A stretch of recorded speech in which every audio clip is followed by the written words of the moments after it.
Hello, Mrs. Saunders. Hello, Miss Jones. The weather's certainly improved, hasn't it? Oh, it's glorious, isn't it? That was a positive at the weekend. Let's look on At the least the weather was nice. The weather was nice. And we each got presents, didn't we? We did. Yes. I got an unusual present. For those of you on Spotify, you might want to have a look at the video because this is one of the more surreal presents that I've been given in my photographic career. It's a third of a sock.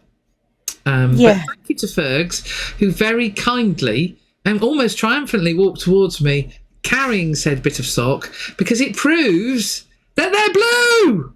They definitely are blue. Definitely blue. So it's going to go on my treasure shelf.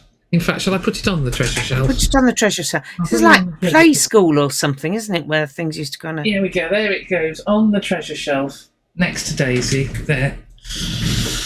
And talking of Daisy. Yeah. Which way do I have to move? That way. There's your birthday present.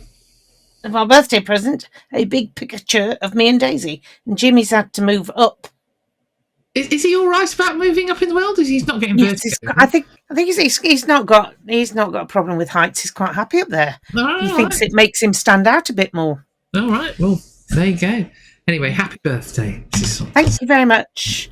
It was. I had a lovely day on Friday. It was my birthday on Friday, and I mean, I was just in heaven because we went to the Warner's gin shop, and there was one little lonely bottle of Saint's gin on the shelf. Only the one. Only the one. And she said, "Don't think they've got any." Sit down, Chris Hood. Don't think they've got any plans to do any more.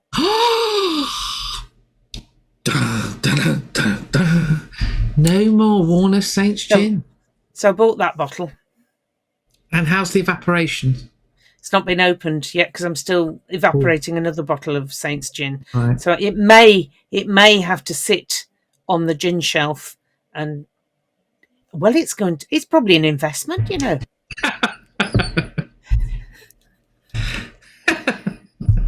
Excellent. I told my husband. That's what I told the IT department. It'd be an investment to go up in value. Rarity. Yes, absolutely. Yes.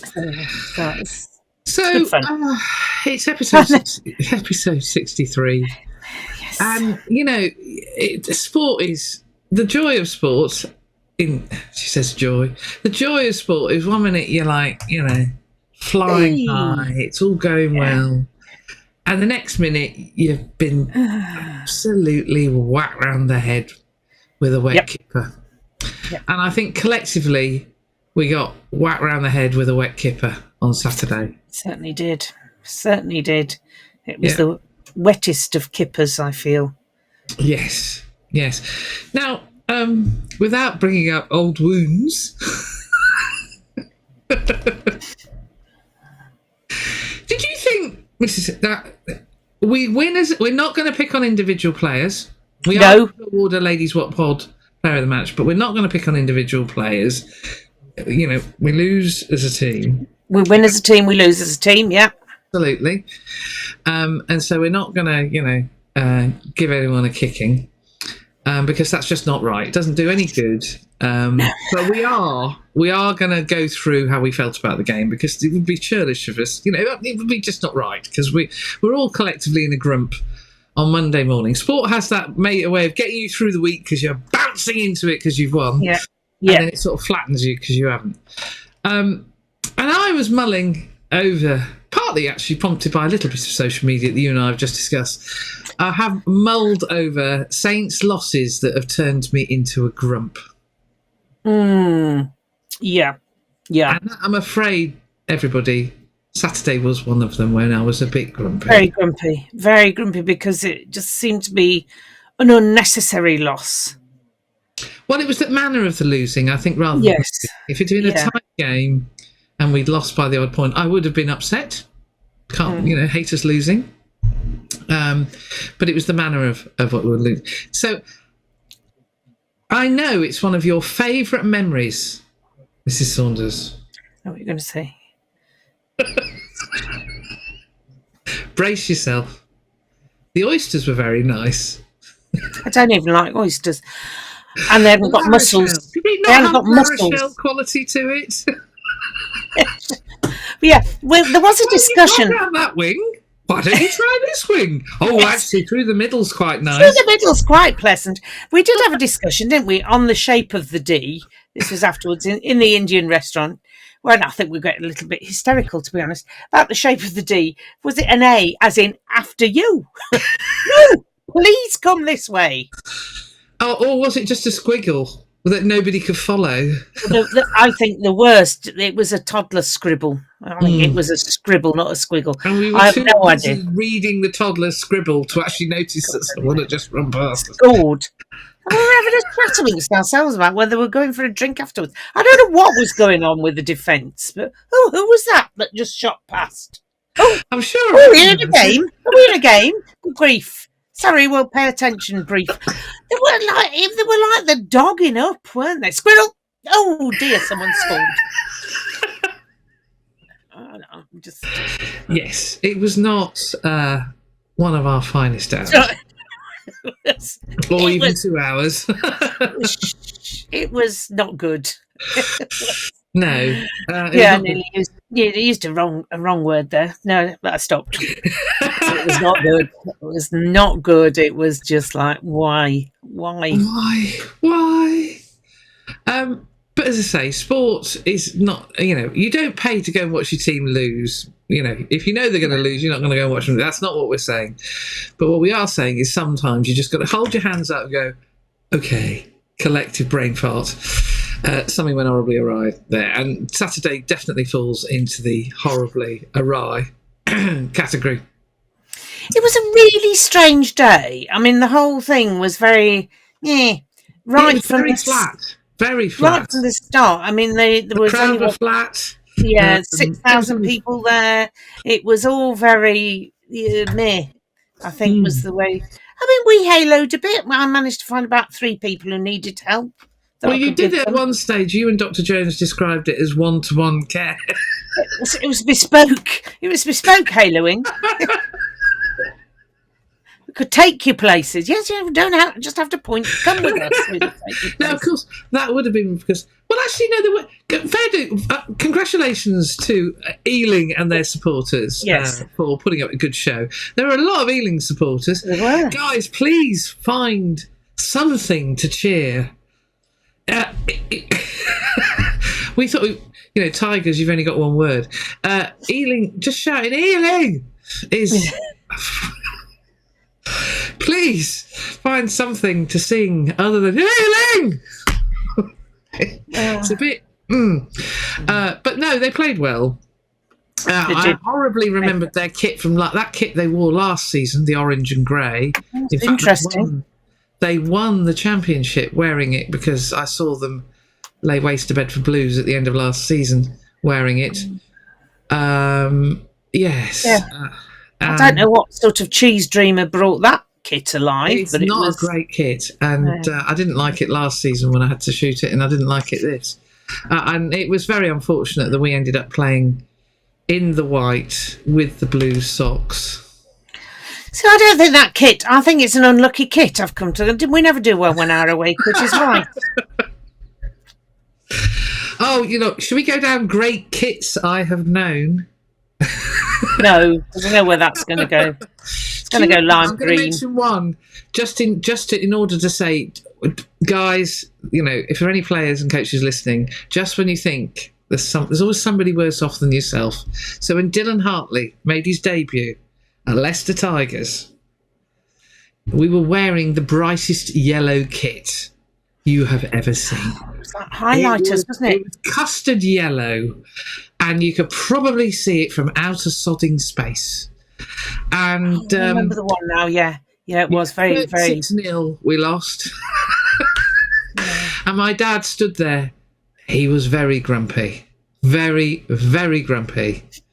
Yes, and I hated that kit thereafter. I wasn't a big fan of it before, but I hated it thereafter. My son does have a theory about that you only play as well as your kit is good, but then that doesn't explain Ealing really. And it doesn't explain our lime green kit. And now I'm going to get Dr. Jones going, but I love that lime green kit. Yes. So, Saturday was not great, but it was, I mean, as I say, congratulations to Ealing and their supporters. Good luck and bon voyage as you head off to Exeter Chiefs. On the plus side, we don't have to go to Exeter for 12:15 on Saturday. Yes. Who came up with that as a start time, for God's sake? I mean... The hotel's in Exeter, I suspect. Oh, seriously. I mean, you know. Hey-ho.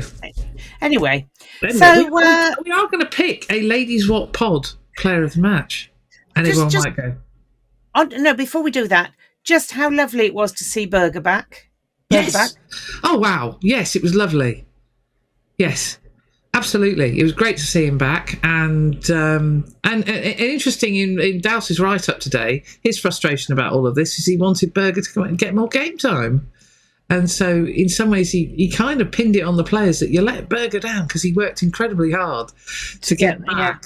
Yeah. And I think there were some good. I thought the bench when they came on, I thought Curtis Junior Langdon, little Langdon, Curtis's little brother, I thought he played with typical Langdon energy and was charging about the place and did something. And likewise, Jakey Garside, when he came on, he was brought the level of energy up that where it quite hadn't been. But yeah.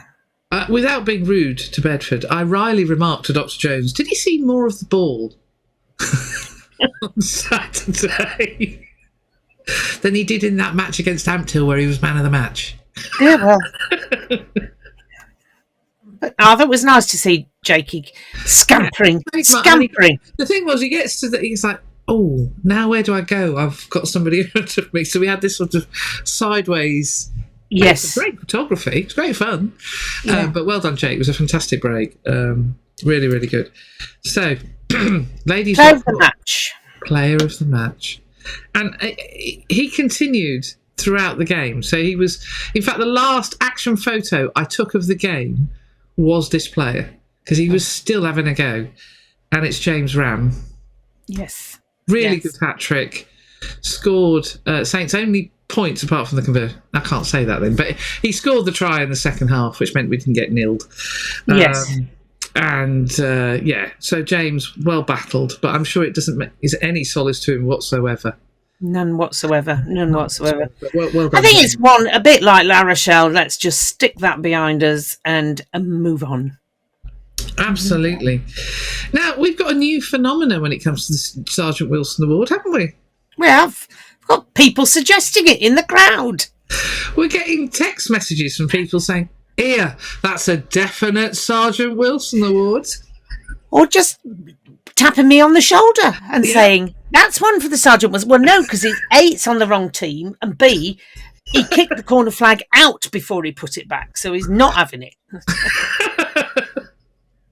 So we're loving the idea that you might want to actually participate. Yeah, we do like that. Yeah, we do like that. A good tap on the shoulder, and don't hit us round the head with a 4x2 or anything like that. No. But do give us your vote. So the vote actually, well, I'm going to mention Shania. Dr. Jones, I didn't have RefLink because the battery had run out on one of ours, but Dr. Jones made me aware that there was a bit of flirting going on. We went beyond managing the referee. We went straight to flirting when Sarah Cox announced to Chunya, we must stop meeting like this. Yeah, well, As the two of them ran down the same channel for the umpteenth time. What was she doing there? I am a great fan of Sarah Cox. I normally, think, yep, she's referee, that's fine. But there was some weird stuff going on Saturday.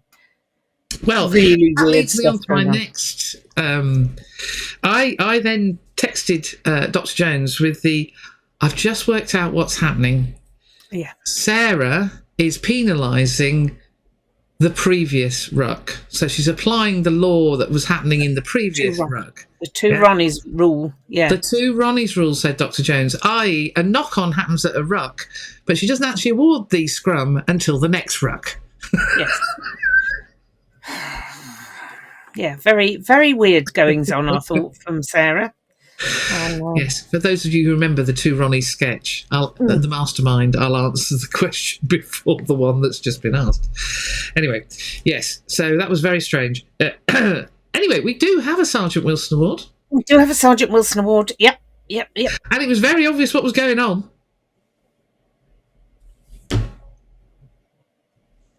Tom James, you smoothie. Make sure she had a drink. Oh, I did hear that. Yes. Yeah, I didn't realise it was him. I didn't see from where I was, but yes, I did. Oh, thank you. That's very kind of you. They were just, Didn't bloody work, did it? Anyway, he had a go. He had a go, and believe me, with these little crumbs were what we were working with on Saturday. So well done, Tom, for at least trying. And Chunya, different running lines, please. If they're going to run in your channel, flatten them. Yes. Alex Waller. Well, no, was it Brian Majati just Adam Leal's shoulder could testify. Brian Majati just shoved someone in one of them. Was it Nigel Owens? Just shoved him out the way. Don't do that. That led to a red card. Oh, that was that was the Mooch, wasn't it? Yeah. Talking of that, I was thinking about that game. Not so much the game at Perpignan, the trip down to Perpignan, because I was watching something early when I was sewing up a cardigan about somebody being a chocolatier, and it reminds me that when we went to Perpignan and there was the wine festival where you paid, I don't know, €3 for a glass, and then just went. It was the first pressings, the wine, the first pressings, and on that. So we were in a bar drinking some decent wine, and they're very into the guilds, aren't they? The French. So you get the guild, the Honourable Guild of the Black Pudding Makers, and this. Anyway, so these guys came in sort of brown robes, and we said, "Well, are you in a guild?" And they went with chocolatiers. Well, oh, that's interesting. So do you make chocolate? No, we're actually they were all solicitors or something, but they created this guild of chocolatiers just so they could go and lig along on all these festivals. So, yeah, I thought that was marvellous. Our own guild? Sorry? Do we need to invent our own guild? Well, I think we should. A Ladies Wot Guild. Ladies Wot Guild. Oh, yes. I mean, we've got plenty of ladies who join us, haven't we? You know. Got to have the robes and everything. They've got robes. They've got a robe. Yeah. They got fake regalia as well. I know they've gone to town. I mean, we were just hysterical that they were nothing to do with chocolate, but they reckon that was the one they could get away with because you don't have to have much knowledge about it. They seem to think. Okay. All right. Whereas if you're a cheesemaker or a black pudding maker in France, he's going to ask you questions about stuff. So podding, we'd be pretty safe on, really, wouldn't we? Yeah. Well, nobody else knows either. Yeah. So yeah, but that's neither here nor there. That's just a little aside. So every time I hear about somebody being a chocolatier, are you really a solicitor? And you just drink it.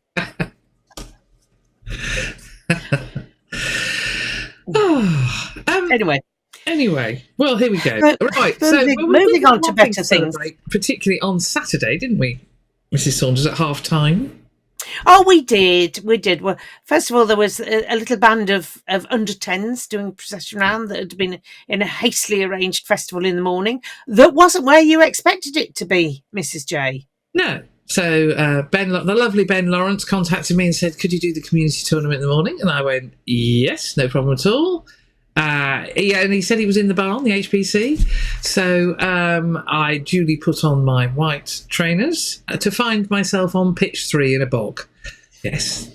They changed their minds because the weather was so lovely. But there you go. But they had to be quite technical about it because they could only play on 3/4 Fortunately, it was quite a small festival because I think it had been hastily arranged. It was there's about 11 teams, yes. And I bumped into the lovely Mr. Daggett, you know. He was there. Did you indeed? Yes, with Barbara Rogers. Yes, because Josh's son was playing, and yes, he mentioned your cake. Yeah. Which none of the rest of his family would know about because he ate it all himself. Because he ate all of it. Yes, so it was lovely there, and yes, but I had entirely the wrong footwear on, so that was not great.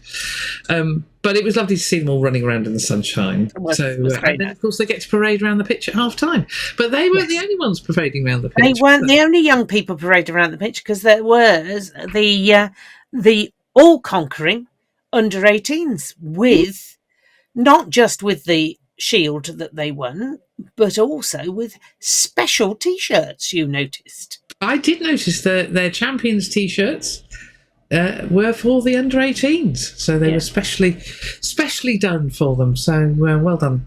Boys, and they have carrying their trophy around, their shield around, very proud of themselves, didn't they? It was yes. Yeah, no, it was good. It was good to see. I think there were one or two in the middle who had that usual sort of don't really know what I'm doing. Obviously, the outgoing ones were all on the outside waving to everybody. Holding up the shield. Yeah, marvellous.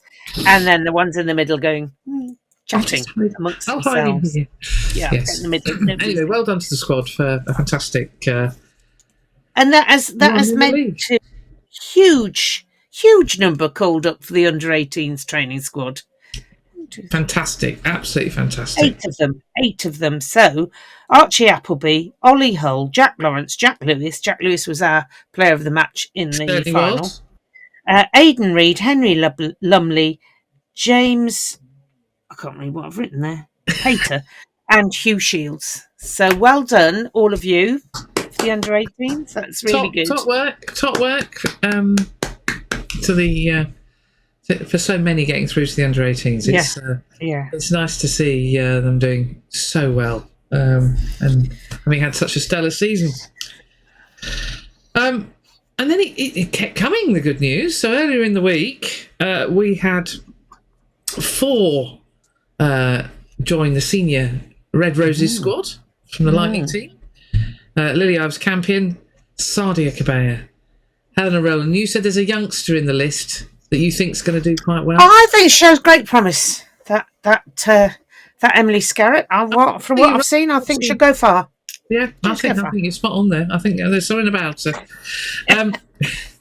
And we also had a re-signing, the very fast Chrissy Scurfield, who didn't play the last game because she was off to play for Canada Sevens and then was injured, bless her. But had a magnificent, amazing try-scoring record this season and has signed for Lightning again. So congratulations. And if the wings, we've got Bo Westcombe Evans to come back from her sadly rather serious injury, but then we've got Chrissy on the others, and we've got others. Francesca Goldthorpe, as she likes to be known on the team sheet, at the back. Coming Morrill in the centres. That youngster Scarrett. It's all coming together. Not forgetting Nelly and Helena Rowland. It's amazing. That back line. Oof. Oh, and I've forgotten Ms. Kvelter. How can I forget Ms. Kvelter? I mean, it just goes on and on. It's very. I'm really looking forward to Lightning season next season. I don't know when it's going to start. Don't know when it's going to finish. Probably start in November, finish in February, or something ridiculous like. Who knows? But we'll wait and see. But I hope to get and see more games. Yes. Come on, fixture list organisers, get it sorted. Try and get it sorted, please. Seriously. So that was good news. Then we've had a succession of weird stories going on in the world, haven't we? We have. Breaking news about the Championship and the Premiership Rugby Cup. Yeah. That the Championship clubs are taking the ball home and are not going to play in the Premiership Cup next season because they're not being treated as equal partners. So they're going home. If you're not going to treat me with respect, I'm going home. That's what they've done. Which just seem... well, it's, on the one hand, you can go, okay, I kind of get that. But then on the other hand, they're shooting themselves in the foot, I feel. That how do they expect to get the rugby up to the level if they're not playing even against the development sides of the Premiership? It's just very bizarre. I don't understand it. Yes. I don't understand what Premiership rugby are doing either, but they're probably the baddies in it. They usually are, in my book. Well, and the RFU. No, well, don't even go. Don't even. I don't even know what's happening with Bill Sweeney. Apart from the fact I saw something about Bill Beaumont saying that the whole RFU board backs Bill Sweeney. Well, they would, wouldn't they? Because they've probably voted for about all the great things that are going on, and you love us really, and this special meeting is not going to. It's all a bit of a mess, and we do seem to be aiming at, taking the gun out and aiming at both feet on a number of fronts. I was interested because it was Bill Sweeney that presented the Calcutta Cup, wasn't it, to Itoji, which I thought that's some brass neck if ever I saw it, and I did feel that Itoji just sort of went thanks and just took it. I may have read into that what I wanted to see, but that was what struck me. I'd like to think so. It was good on Saturday seeing the lads, the England lads, at the game. So that was great fun. Yeah, Finn Mitch. Finn did the routine where he taps me on one shoulder and stands on the other. Oh, God. How old are you, Finn? Oh, yeah, you are only 22. To be fair, he was walking past, but he said hello, which was very kind of him. But yeah, it was good to see them supporting the team. Yeah, I had a quick word with Mitch and told him about Mini Mitch, that is now he's Uber fan. I said, if you find you've got a small stalker, just let me out. I'll take him away. It's Harry is just. Alex Mitchell is the best player ever, as you will see when we do the. Yeah, you also expressed some concern about Alex Coles' legs. And, I was a bit worried. He picked the wrong trouser attire. He did. In fact, he was wearing shorts, and the temperature had dipped before anyone. It had dropped, and I did say, "Are you not a bit cold?" And he said he was. He'd misread. He thought, seen sunshine, put the shorts on, and he was a bit cold. And I did put up that there's quite a lot of leg to get cold. Like, I mean, his leg is about 2/3 of my body, so there's a lot there to get cold. I was a bit worried about the lad, but he seemed quite jolly. He did seem very in good fooling. Yes. Yeah. And we wish him well. Rory, of course, is back with Scotland. Poor Rory. And of course, for England, it's Italy this week. So do we know the whereabouts of Big Trev? Is he tackle bag holding for England? Of course. So Liz Tyler gave us some news about Big Trev, didn't we? Before everyone starts worrying, he's not going anywhere. But that's before I arrived. We did have problems with his hair, didn't we? Did he? That's before I arrived. I didn't hear this. I was still being pummeled by Mr. Daggett at the time. This is the gift that keeps on giving. Rugby 25. Oh yes. So they went through all the facials. Did they actually look like the player they're meant to be? And it was right at the bottom. Lewis told me afterwards. The very last one that they checked was Big Trev, and somehow the makers of Rugby 25 have made him look like Tintin. Ooh. Very pointy. Yes. I can kind of see why. It's all right. Tintin. Wasn't that Shane Geraghty? Wasn't he known as Tintin? It wasn't that he was blonde. It was the shape of the hair. Yes. Yeah. I did see. So Liz Tyler did actually show me a before. Ooh, that's not Big Trev. And after, oh yes, that's Big Trev. So they have sorted it out. So Trev does actually, if you're a buyer of Rugby 25, you'll get a Trev that looks like Big Trev.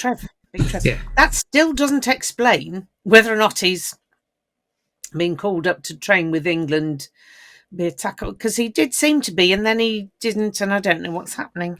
Who knows? It's all a mystery. It's all a mystery.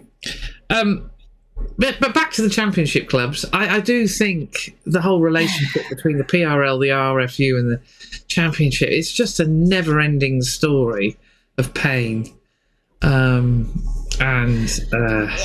I can't decide whether it's because they've got too many little Napoleons all trying to build an empire, and so therefore not pulling together, or whether it really is that one party is just being an idiot, whichever party it is at the time. Yes. Whether I don't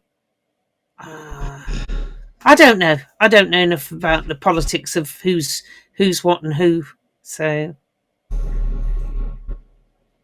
don't know. Well, we wait and watch because I imagine there are a few clubs in the Championship who did get a lot of value out of it. Of course, I don't know who won the not Premiership Rugby Cup between Chinner and Cambridge. The last I saw during our game on Saturday was that Cambridge were 2 points behind Chinner at half time. So I've got no actual idea who won it. We could look it up, but frankly, I can't be asked. Life's too short, so we can't really. The fact that two teams were driven into doing that is a bit sad. I don't think it turned into the money spinner that many clubs hoped it would be. I think some clubs actually did very well out of it. I think some people's expectations in the Premiership clubs were they were expecting bigger crowds. I mean, if you remember the Anglo-Welsh, they were never big crowds. They were awful. It withered on the vine very quickly. I suspect Coventry seemed to do quite well. Both of their home games against us and Tigers sold out, so they'll be quite happy. But they're old rivals. I mean, they've got those fixtures have got a history, which is why we did so well when we played them both as well.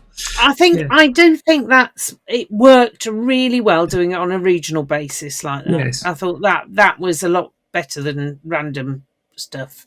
But I suspect Newcastle versus Caldy was hardly rocking, for example. Just one to pluck out of the ether there. Excuse me. It's all right. I have the team cold this week. I can't imagine that was a feast of rugby. No. No disrespect to either team. And of course, can't imagine there were many hot dogs sold at that one. No. And the two of the in fact, you could say in some ways 3 of the 4 semi-finalists were playing first teams. Yes, yeah. Now the only one that wasn't was Bath, but even they went down that route when they brought on the second half. You could see the flags going, oh God. When basically the first choice front row was brought on and just started steamrolling poor Quins all over the pitch. Yeah. So yeah. I mean, on the plus side for us, I think I've thoroughly enjoyed the matches. Well, apart from Nottingham when it was so cold and it was ploughed field, and Coventry when it was so wet. But apart from those. And we should have, when we went through a review of the game. I mean, in terms of what Saints got out of the Premiership. Yes, that's what I'm about to say. I think, the likes of seeing Billy Pascoe playing and, Johnny Vyman and for GMC to get his feet under the table and get his eye in, it's been really good, really positive stuff. Yeah. I think. Prowse, Finn Brown. Yes. Benson. Yeah. We've seen a lot of minutes of some players who wouldn't otherwise see much of. I mean, there's a lot of people saying bring back the Wanderers. Well, in some ways, Saints actually did bring back the Wanderers for many of the games we played. They did. Yeah. It was effectively a Wanderer side that was taking the field in many cases. So it worked out. Craig. Oh, I'm off now. Craig Wright, for instance, got a lot more minutes. Yes, under his belt. Nathan Langdon, we saw. Actually, I think is there such a thing as cup tie? Excuse me, I'm just gonna. Did he play for both Bedford? Yeah, I think he did because he played at Bath. Did he? In the Premiership Rugby Cup. He played for us in the quarter finals. That's one for a sports quiz in future, isn't it? Yeah, it certainly is. So in that sense, it would have been incredible. I mean, for some of the youngsters, they were playing their first adult games of rugby. Yeah. And it would have been incredibly useful for them to play. Rafe and Billy and somebody else came on at Nottingham as well. Will Glister, yeah. There's a few of them been blooded. So, you know, on the positives for going forward for Saints, I think it's you know, put some sound foundations in.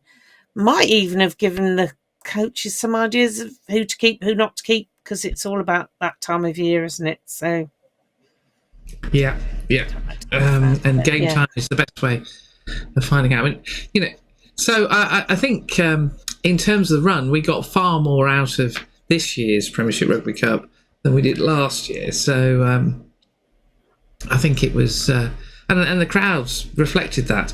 But I agree with you. I think the regional thing worked very well. Yeah. Anyway, now, so we've talked a bit about the under-10s at the Gardens. Yes. And my footwear being inappropriate, but well played to everybody. There was lots of running around and shouting and scoring of tries, as you would hope.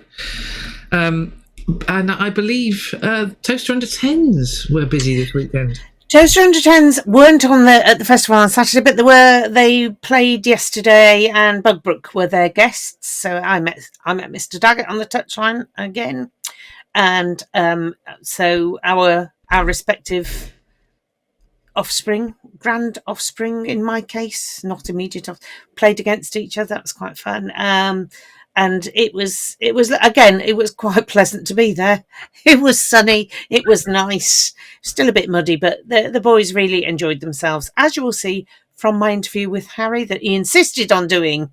They came round to mine for lunch, but he had to do the interview at the ground. It's got to be done live. It's got to be done in the moment.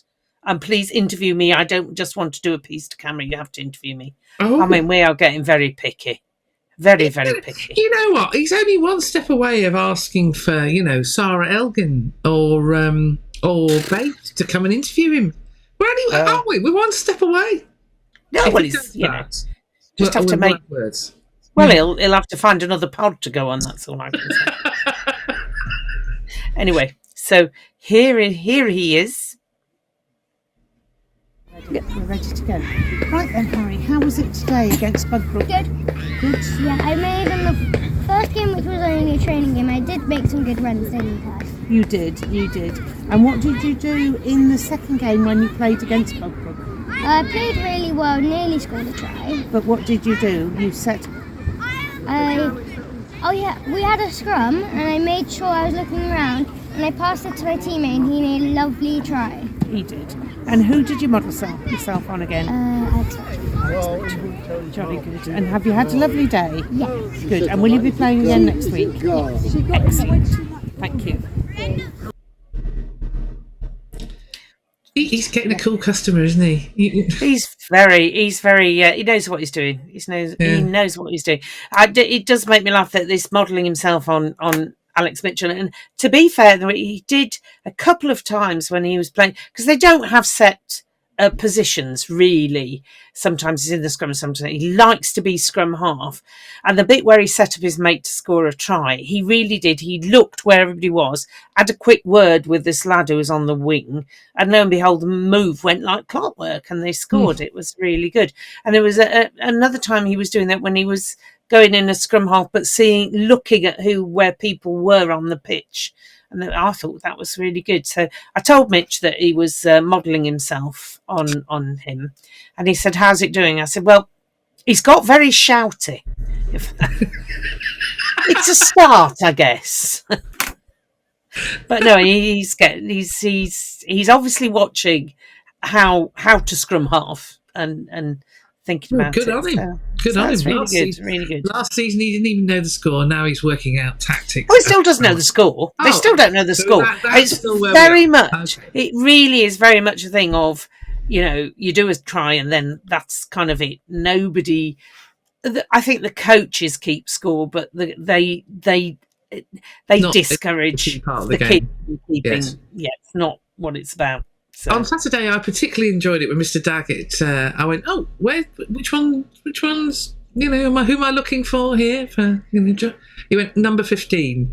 So I'm faced by a sea of number 15s.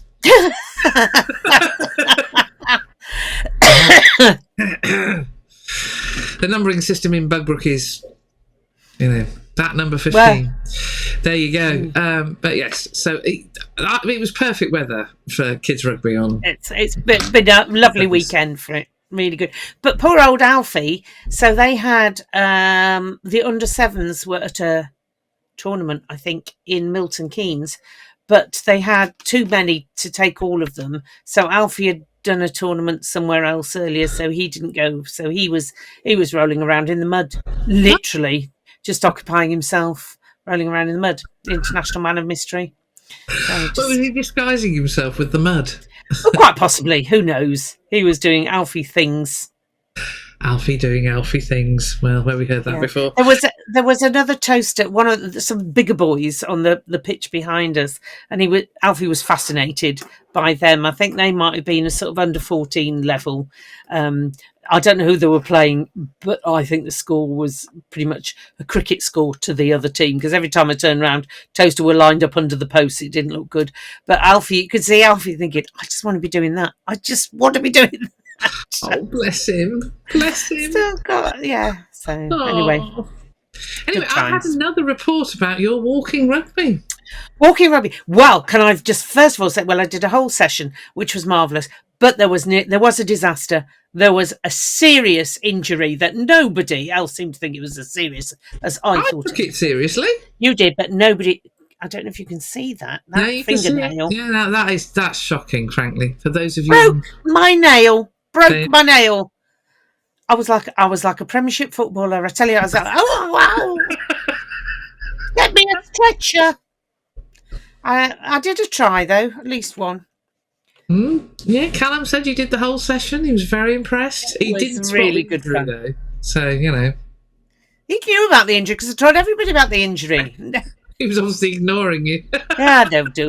But it was tremendous fun. Really, it was a really good laugh. There's more people going, and it was just fun. And I've no idea what the score was, but it's fine. Anyway, so this coming Thursday, we haven't got a game because they're doing something in the barn. Oh. Some maintenance or another of it. I don't know what. So we haven't got a game. So, and then the following Thursday, actually, we're back to normal, but we will not be there because we are at Cheltenham. Oh, you're off for the racing?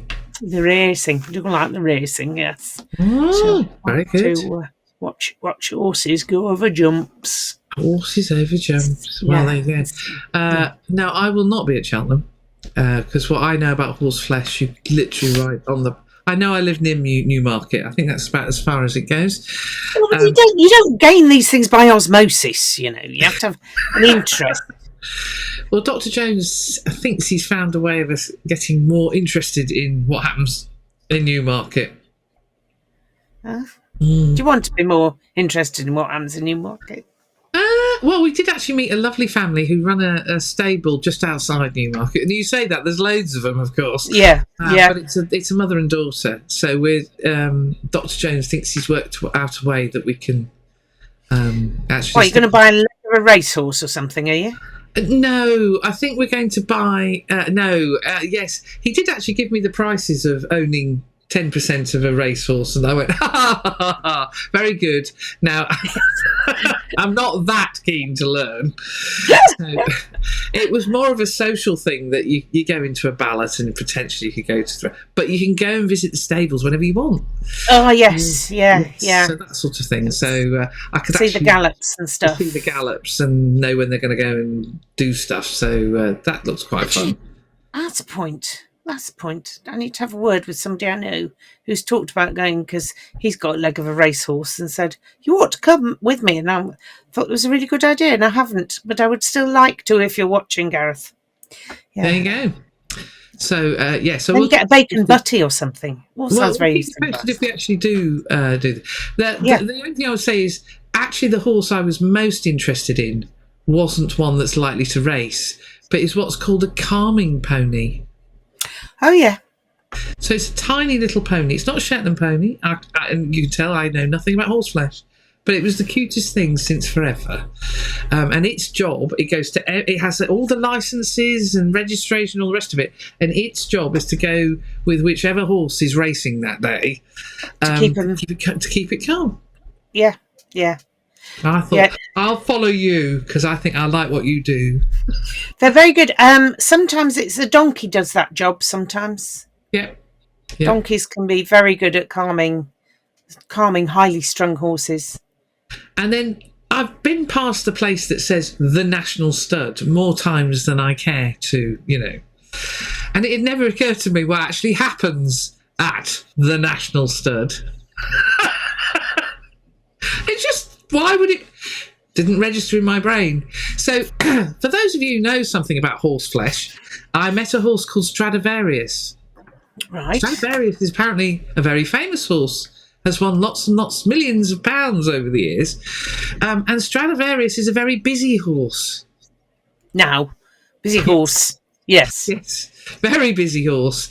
10 o'clock. Was it 10 o'clock, 2 o'clock and 4 o'clock, or 10 o'clock, 1 o'clock and 4 o'clock? And we were shown the room where all the action happens. It's like, okay, this is getting... Yeah, that's a bit voyeuristic now. That's impressive, though, isn't it? Yeah. Yes. And so I was fascinated by it all. But as I say, I've driven past this place, never thought what actually happens. I think maybe we need to move on from this. Yes, we move on from horseflesh. Right, but anyway, I'll keep you posted. So the next game, meanwhile, back at rugby. Back at rugby, yeah. Yes. The next game, obviously, that some of our lads will be playing is, we know for definite, it'd be very surprising if they weren't, is, of course, England-Italy. Italy, yeah. We also have Scotland playing. We don't know because Rory, we learned, is back with the Scotland team. I can't even remember who is Scotland playing. There must be. Have they played France? Wales? I don't know. Anyway, whatever. No, they haven't played France, have they? Oh. Don't think so. Yeah. No, France have played Wales, us, England. and Italy. Yeah. So it must be Scotland next. Yeah. Because they play Ireland last. Yeah. Oh, that's good for the Scots. Anyway. We're playing Italy, so Ireland must be playing Wales then. Yes. There you go. Okay. So a weekend of rugby. And, of course, the under-20s will be back out. And I haven't forgotten Johnny Vyman. Or Ollie Scola. I was so pleased to see Ollie Scola and co warming up on Saturday as travelling substitutes. I always find it amusing when you have travelling substitutes at home, but you do. Home, yeah. They don't live there, do they? Ollie back. And let's hope the England under-20s go well. Of course, we have got somebody on the other side on that one, possibly doing it. Yes. Eduardo. The magnificent centre. And then Ruben will be facing the French.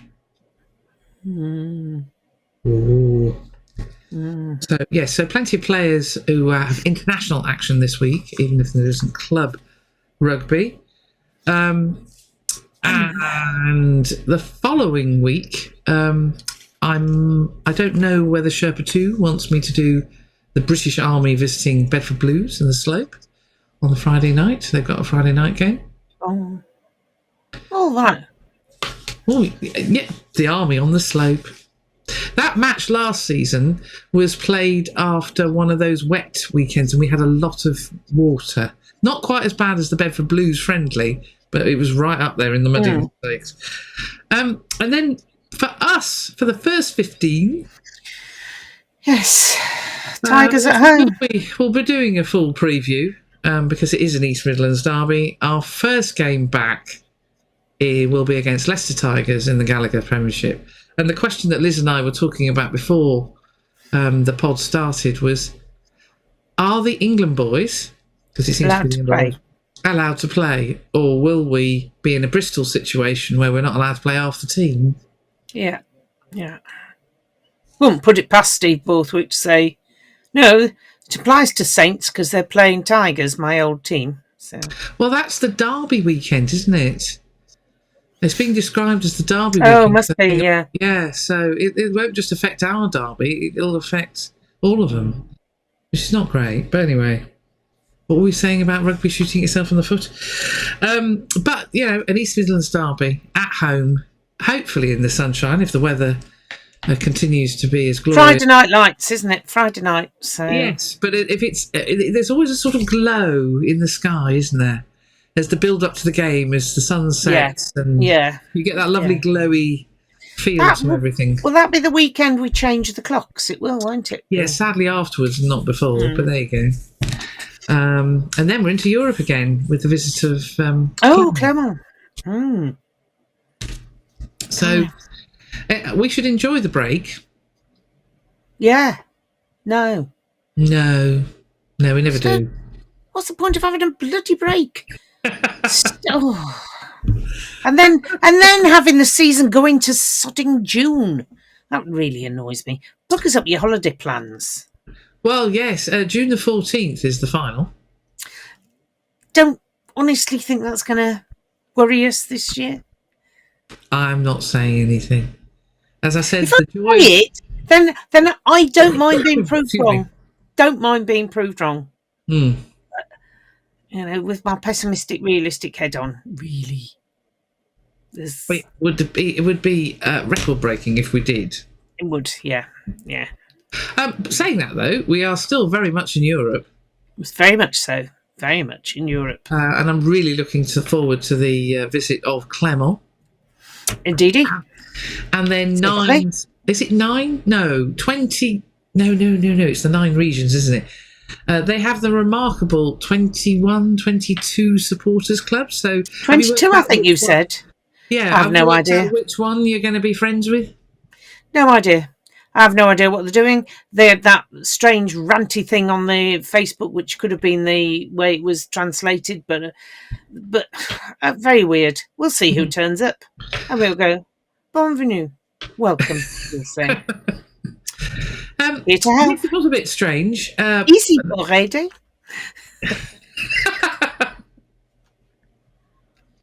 But Clement supporters do travel.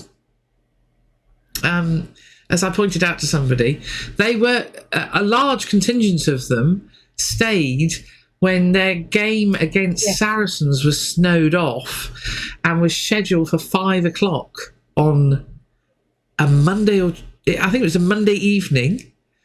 And they worked very hard to persuade the authorities to let them in so that they could actually support their team, which they did. So I think Clement have the most determined French supporters of all the top 14 teams. To be fair, that is quite a low bar, though, isn't it, for travelling support? That's true. But they do bring a band, and they do, and they're great fun. I mean, all our visits to. Oh yes, they are tremendous fun, and I quite like the band within limits. Like if it's preferably not near me. I did have to. I can't think who it was who came with a man with a drum, and the drum skin was it was just boiling out of. It was so horrible. I had to ask him that if he must play it, could he tune his drum a bit better, please? Tighten it. All in French, which he understood completely, and looked very surprised that conversation had just taken place. Well, very good. Tuning a drum. There you go. Right. So, a forlorn episode 63. Bit of a forlorn, bit of a meh sort of episode, really, but to match the meh sort of a day it was on Saturday. It was. But there's plenty to look forward to. There is a lot to look forward to. We can now let's shove that behind us, stick it in the cupboard. Slam the door shut and don't open it again until absolutely necessary, because it'll all fall out. It'll all fall out. But, in the same way we were a bit glum after other, we'll learn to smile, but not we hopefully will bounce back with a vengeance against them stripy ones. It's them striping one because we all like an East Midlands derby. We do when we win, especially and when we win. up the opposition. So, so from Jimmy and his height, and you and Daisy, that will be moved to that wall that you can't see. Yeah. It's just pinned up on the bookcase. My third of a sock. Thank you, Fergs. Much appreciated. Yes, I think you need to pin that third of a sock up so we can see it properly. Yes, it needs proper sorting out. So we can see the blue sock. Yeah, and we will regroup. Well, we'll probably have an international Ladies Wot Pod next week. I think we'll. Yeah, might be a brief one. Might be a micro pod. And yeah. So, yes, the sun is shining. Oh, I need to go and get my washing in. The days are getting longer, and generally, on the whole, apart from really a very disappointing effort on Saturday afternoon, life's okay, really. It's doing okay. It's doing okay. So we will regroup. See you next week. And episode 63 of the Ladies Wot Pod. Bye, everybody. Bye.